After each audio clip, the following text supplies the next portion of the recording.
که چیرې موږ او تاسې د ایکس او وای پر محورونو باندې یو مستقیم خط ولرو نو د دې مستقیم خط میل به هر کله ثابت وي. غواړو په دې ویډیو کې همدا خبره ثابته کړو چې د ایکس او وای پر محورونو باندې د یوه مستقیم خط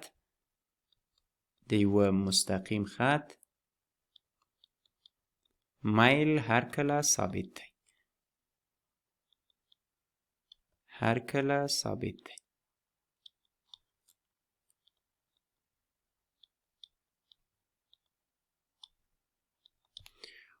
د همدې خبرې د ثبوت لپاره به موږ او تاسې په دې ځای کې د مثلثونو له ورته والي څخه کار واخلو. خو مخکې له دې څخه چې موږ او تاسې مثلثونو ته ولاړ شو، لومړی راځئ چې په دې ځای کې دوه ټکي په نښه کړو. د بیلګې په توګه یو ټکی دا ځای، البته له دې خط څخه، او بل به دا ځای په نښه کړو.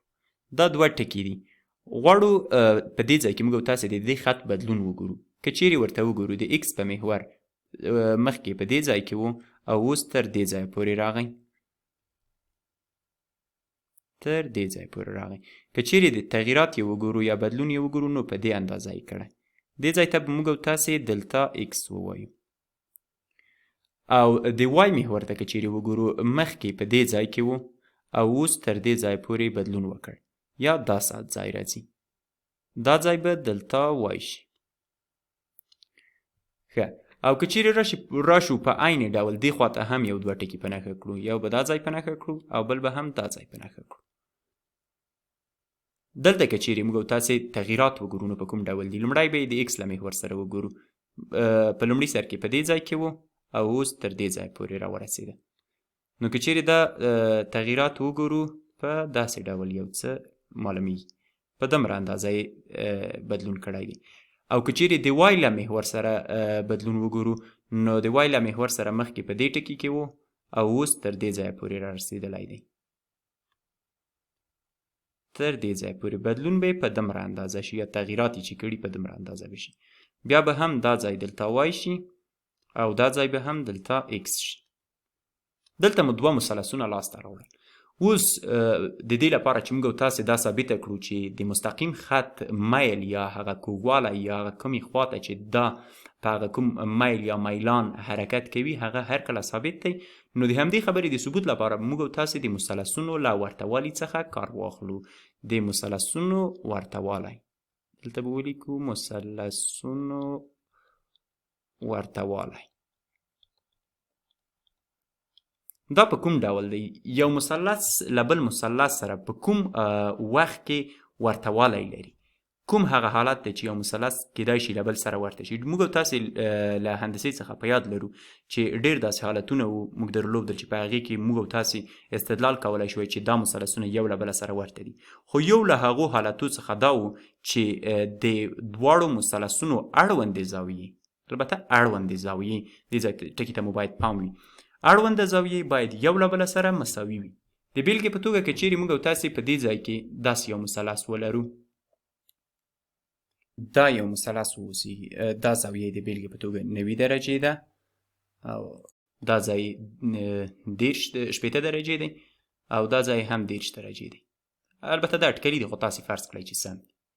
ښه، دا یو مثلث شو. که چیرې په عین ډول یو بل مثلث ولرو دې خواته، دې مثلث ته که چیرې وګورو د دې دا زاویه 90 درجې ده، دا 80 درجې ده او دا بله هم 30 درجې. دا که هر څو هم د دې زولې یو له بله سره ورته والی نه لري یا د دې زولې لویې دي خو زاویې سره یو شان دي، نو دا خبره په دې معنا ده چې دا دوه مثلثونه یو له بله سره ورته دي.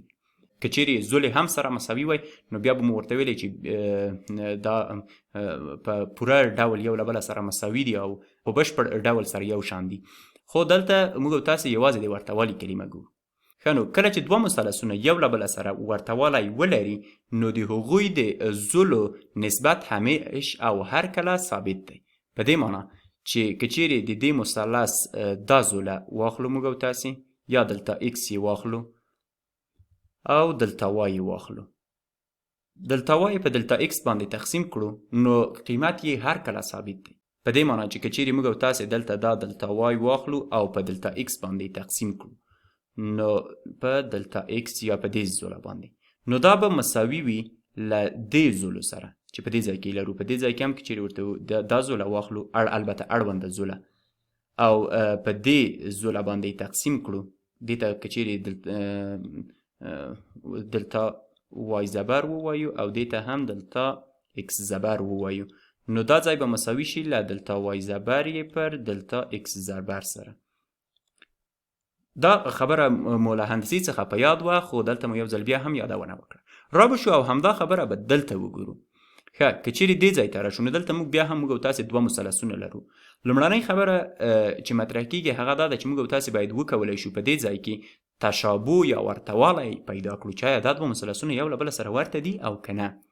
لومړی کولی شو دلته دا زاویه وګورو. که چیرې دې زاویې ته وګورو، دلته دا خط د اکس له محور سره موازي دی او دا بل خط بیا د وای له محور سره موازي دی، نو د دوی دواړو ترمنځ چې تقاطع رامنځته کیږي دا زاویه به 90 درجې وي، او دلته به هم په عین ډول دا زاویه 90 درجې وي، ځکه دا خط له اکس سره موازي دی او دا له وای سره، او دا خو ښکاره خبره ده چې د اکس او وای تقاطع 90 درجې ده. یوه زاویه خو سره مساوي شوه. را به شو دوهمه زاویه به وګورو.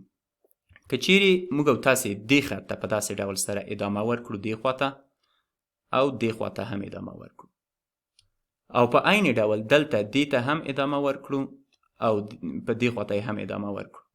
ښه، دا دوه خطونه شول. دا دوه خطونه یو له بله سره موازي دي. ولې یو له بله سره موازي دي؟ ځکه دا هم د اکس له محور سره موازي دی او دا هم د اکس له محور سره موازي دی، نو په دې معنی چې دا دواړه خطونه هم یو له بله سره موازي دي.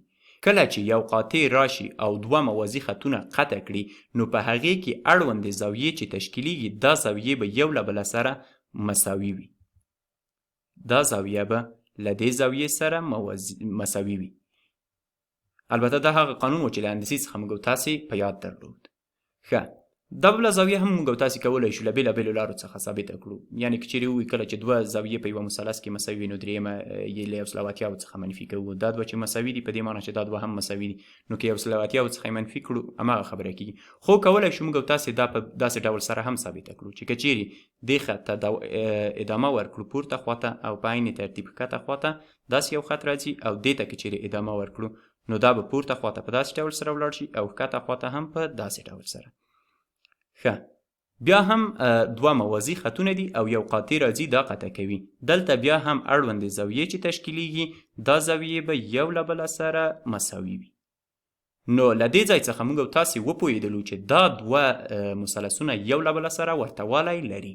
دا که لوی وي او یا کوچني وي هیڅ کم توپیر نه کوي.